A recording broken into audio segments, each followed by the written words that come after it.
कृपया चैनल को सब्सक्राइब करें, वीडियो को लाइक और शेयर करें। सास बहू की महाभारत।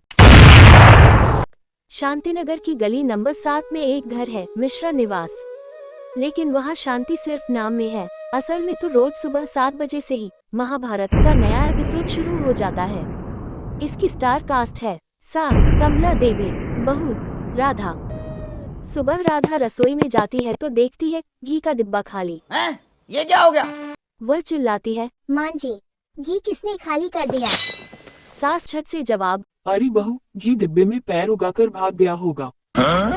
राधा तुनक कर बोली, मैंने कल ही नया खरीदा था। सास तुरंत पलटवार, ये तुमने खरीदा था बच्ची, तुम ही जानो, हमें कछु ना मालूम है। राधा गुस्से से वहाँ से चली जाती है। सास बोली, आजकल के बहुए के गुस्सा नाके पर हरदम रखा रहत। राधा झाड़ू लगा रही थी कि सास पीछे से बोली, बहू, ये क्या कर रही हो?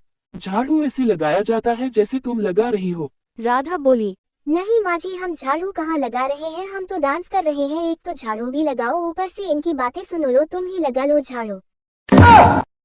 सास ताना देती है, अच्छा हम लगाई झाड़ू। हमारे जमाने में बहुएं सास के सामने जुबान नहीं चलती थी जैसे तुम चापर चापर कर रही। लेकिन अब जमाना बदल गया है माँ जी। सास चटखारों से बोली, बदला क्या, बस बहुओं का एटीट्यूड बढ़ गया। दोपहर में खाना बनाते समय राधा ने दाल में नमक थोड़ा ज्यादा डाल दिया। सास ने एक चम्मच चखा और बिजली की तरह चिल्लाई, हे भगवान, ऐसा लग रहा है दाल में नमक नहीं, नमक की पूरी बोरी ही डाल दी। राधा बोली, थोड़ा ज्यादा हो गया तो क्या, कौन सा पहाड़ टूट गया, खाना हो तो खाओ। अच्छा हमने भी बहुत खाना बनाया है, दालें भी बनाई है। थक बनाई होगी तो हम क्या करें, हमने तुम्हारी बनाई दाल नहीं खाए, हमें न सुनाओ। बस जबान देखो इसकी, कैसे कैंची की तरह चल रही है। आप ही तो तेज चिल्लाते हैं मां जी, मैं तो बस जवाब दे रही हूँ। सास। अच्छा तो तू अब जवाब भी देगी? शाम को सास टीवी पर भक्ति चैनल लगाकर भजन सुन रही थी। राधा आए और चैनल बदलकर सीरियल लगाकर बैठ गई। सास का खून खौलना तो तय था। बहू, ये क्या बदतमीजी है, मेरा भजन चल रहा था। राधा बोली, मां जी, मेरा भी सीरियल आ रहा है, दिन भर मैं काम करती हूँ, थोड़ा समय तो मेरा भी है टीवी देखने का। सास ताना मारती हुई, कौन सा काम, 4 पराठे बनाए और 2 झाड़ू लगाए बस। राधा, हाँ मां जी, और आपकी चुगली भी सुन ली, वो तो भूल ही गई मैं। देख बहू, तू मेरी बेइज्जती कर रही है। अरे इज्जत तो मैं कर ही नहीं पा रही, क्योंकि मौका ही नहीं देती हो तुम।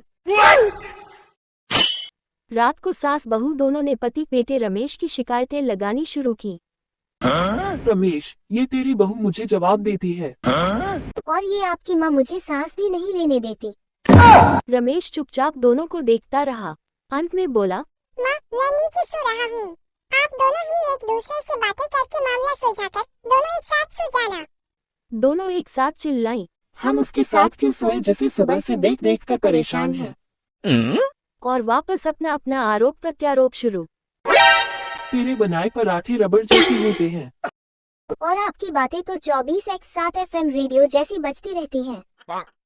रात को दोनों अलग अलग बिस्तरों पर सोते हुए एक ही बात सोच रही थी, कल इसे मजा चखाना है। और अगली सुबह फिर वही महाभारत, वही तकरार, वही झगड़ा।